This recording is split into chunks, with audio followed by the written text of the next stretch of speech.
Então Onri, ele se tornou ali, né, rei de Israel, e ele governou por 12 anos. E ele agora ele vai comprar ali a colina de Samaria. E ele vai colocar o nome, nessa colina, o nome dessa cidade, vai construir uma cidade ali e vai chamar de Samaria em homenagem ao antigo proprietário, né, chamado Semer. Onri, ele fez tudo de errado, né? Tudo que Deus reprovava. Ele morre, né? E o seu filho Acabe, aquele que foi casado com Jezabel, assume seu lugar. Então, no ano 38 do rei Asa, que estava em Judá, lembra que Asa foi aquele homem que começou, né, em Judá, ele começou a fazer as coisas certas diante de Deus, então ele reinou durante muito tempo, ele reinou durante 40 anos, por isso, né, vários reis em Israel tinham se passado e Asa ainda era o rei ali em Judá. Pronto, então agora, né, Acabe começa a reinar em Israel e suas atitudes foram piores do que todos os outros reis, porque os outros reis cometiam pecados, né, segundo os mesmos que Jeroboão tinha cometido, porque Jeroboão fez, né, vários tipos de adorações, ele tornou ali, né, o reinado de Israel totalmente pagão. Então, Acabe considerou que isso aí não era nada de errado, que não tinha muito a ver a gente cometer esses mesmos erros de Jeroboão. Então, né, para ficar pior ainda, ele casou com uma mulher chamada Jezabel, que ela era filho do rei dos Sidônios. E aí ele passou a cultuar a Baal. Então ele ergueu ali um altar, né, a Baal na cidade de Samaria. E durante o seu reinado, um homem chamado Iel, ele vai reconstruir Jericó. Então, os alicerces ali de Jericó, ele foi lançado às custas do seu próprio filho. Iel pagou com a vida ali do seu próprio filho. E quando a cidade, né, estabeleceu ali suas portas, ela estava prontinha, o outro filho dele, chamado Segube, ele morre também. Isso para se cumprir a profecia que estava descrita ali por Josué, né? Então, a Bíblia ela já tinha relatado isso há bastante tempo, quando Josué tinha profetizado, né, maldito que reconstruir Jericó, e ele pagaria ali com a vida do próprio filho. E foi isso que aconteceu com a vida desse homem ali chamado Iel. Então, nesse momento, a Bíblia vai começar agora a falar sobre a vida de Elias. Então, Elias, né, o tesbita, ele vai ali agora, né, vir diante do monte, ele vai declarar a Acabe que através da palavra dele não cairia chuva e nem orvalho. Então, Elias, depois ele diz isso, Deus ele manda Elias agora, né, para um ribeiro, né, para um ribeiro ali chamado ribeiro de Querute, e ali ele fica, e Deus vai ordenar corvos, né, que venham trazer ali pão para ele, que venham trazer água, de modo que, né, sustentasse ali Elias, porque o reinado ali de Acabe, Israel, agora passaria ali por um período ali de muita fome, é um período ali de 3 anos. Então, porque as chuvas tinham cessado, né? Então o povo não tinha ali alimentos, não tinha como mais eles produzirem ali os seus próprios alimentos. A Bíblia diz que quando Elias ele está ali no ribeiro, passado alguns dias, aí realmente, né, cessou, parou de chover e não caía nem orvalho também. Então Deus ele vai ordenar ali Elias ele ir para Sarepta. E quando ele vai para Sarepta, né, Deus tinha ordenado que uma viúva ali cuidasse dele. Quando ele chega, ele vê essa viúva apanhando ali lenha. Ele vai e pede ela, né, um pouco de água. Quando ela estava saindo, ele vai e pede um pouco de comida também. Aí ela vai dizer assim: Senhor, a única coisa que eu tenho, né, eu só tenho um pão e eu tenho um pouco de farinha aqui na botija. E eu tô pegando essa lenha aqui para preparar para o meu filho, para a gente comer e depois morrer. Então Elias vai dizer assim: não, faz o seguinte, prepara então um bolo ali pequeno para mim e depois você prepara para o seu filho. Mas faz o que eu estou dizendo. Então ela fez tudo conforme ali o profeta disse. E eles comeram e fartaram nele durante muitos dias e nunca mais faltou farinha na vasilha dela e nem azeite na botija. Essa mulher recebeu a recompensa de Deus. Mas passado alguns dias, o filho dessa mulher ele vai e morre. Ele adoece e morre. Então a viúva questiona, né, a Elias, né? E Elias ele vai pegar esse menino, levar ali no quarto, né, onde ele estava hospedado, né, na casa dessa viúva, e ele vai agora ali deitar por cima desse menino, de modo que ele fica ali boca a boca, né, nariz com nariz, ali com esse menino. Ele rola sobre ele. E por 3 vezes, né, ele pediu para o menino voltar à vida. Então Deus ouviu essa súplica e o menino reviveu. E nesse momento, né, essa mulher ela vai reconhecer ali a autoridade, né, de Elias. No terceiro ano da seca, né, Deus ordenou ali Elias a ir falar ali com o profeta Acabe. A fome era muito grande ali em Samaria. Então Acabe ele chamou o seu ajudador ali, o seu administrador chamado Obadias, para procurar ali capim para dar ali para os seus cavalos. Obadias era aquele homem, né, que tinha dado ali provisão para 100 profetas do Senhor, né, colocou eles em grupos de 50, em grutas, né, e ele dava ali alimento e água para esses profetas, porque Jezabel, a mulher de Acabe, ela tinha mandado matar todos os profetas ali no reino de Israel.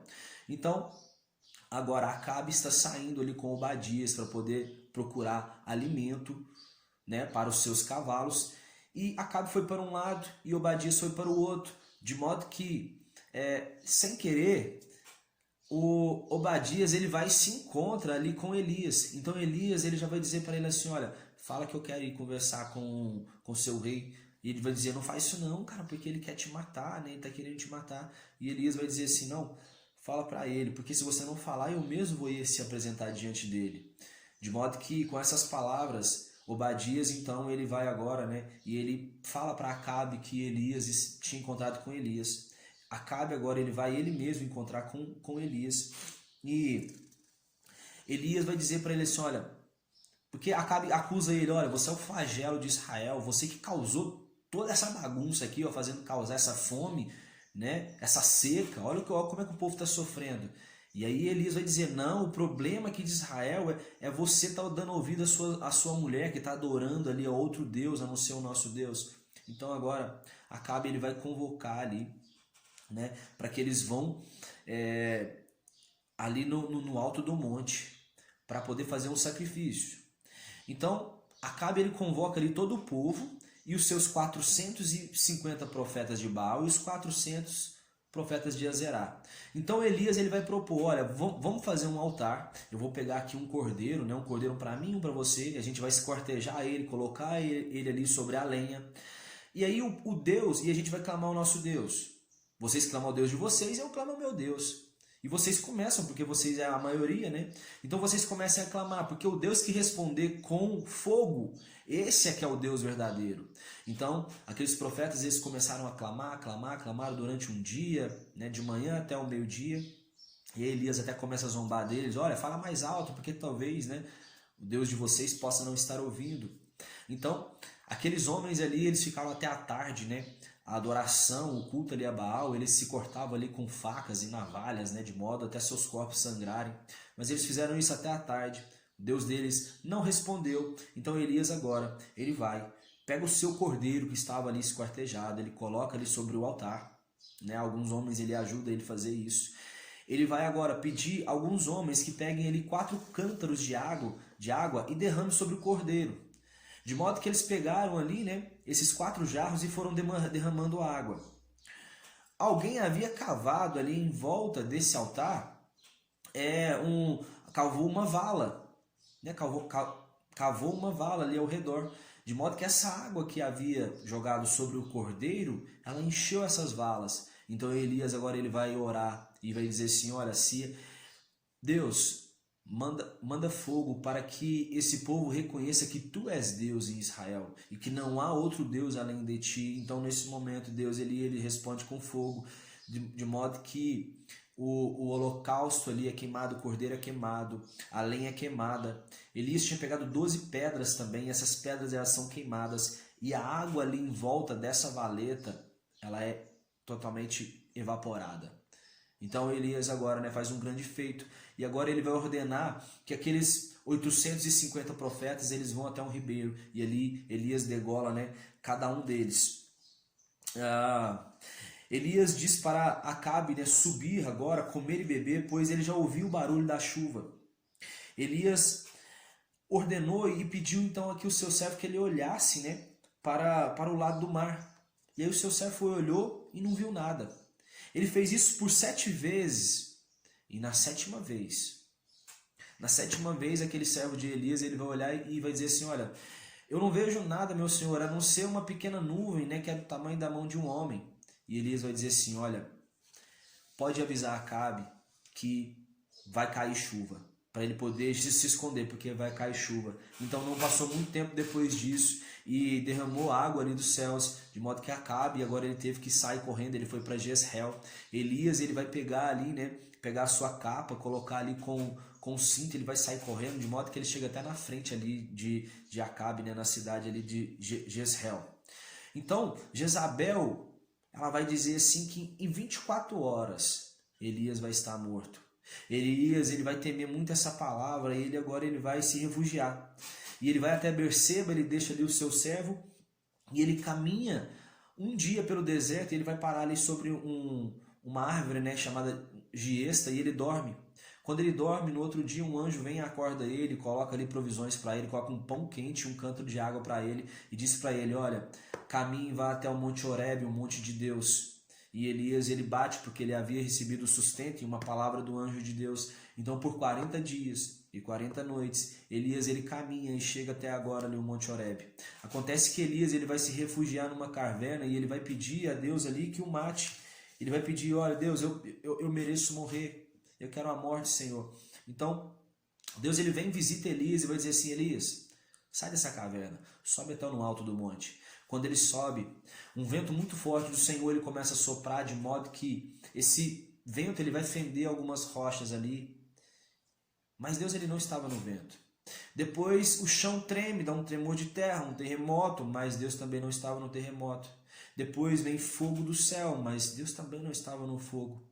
De repente uma brisa suave, tranquila, passa. Elias, ele pega a sua capa, ele se postra ali diante da caverna. E aí Deus vai começar a falar com Elias.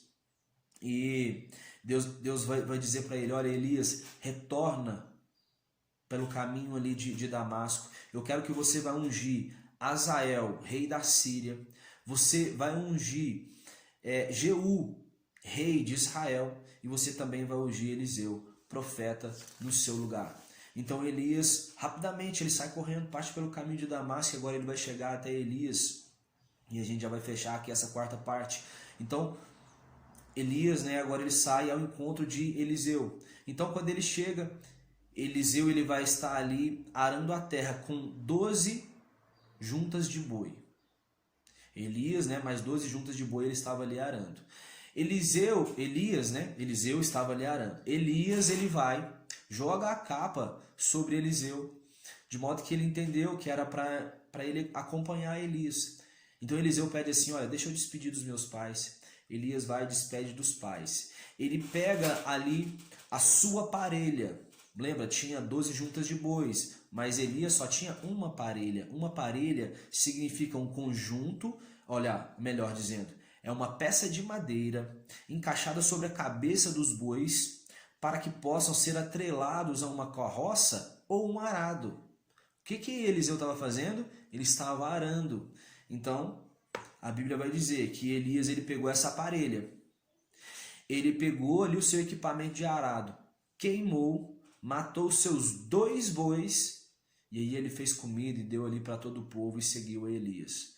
Então, né, Eliseu queimou seus 2 bois e todo o seu equipamento ali e seguiu ali agora o profeta. E aí, né, agora nós terminamos aqui e depois nós vamos finalizar aí com a última parte aqui do livro de 1 Reis. É isso aí, tamo junto, valeu, né?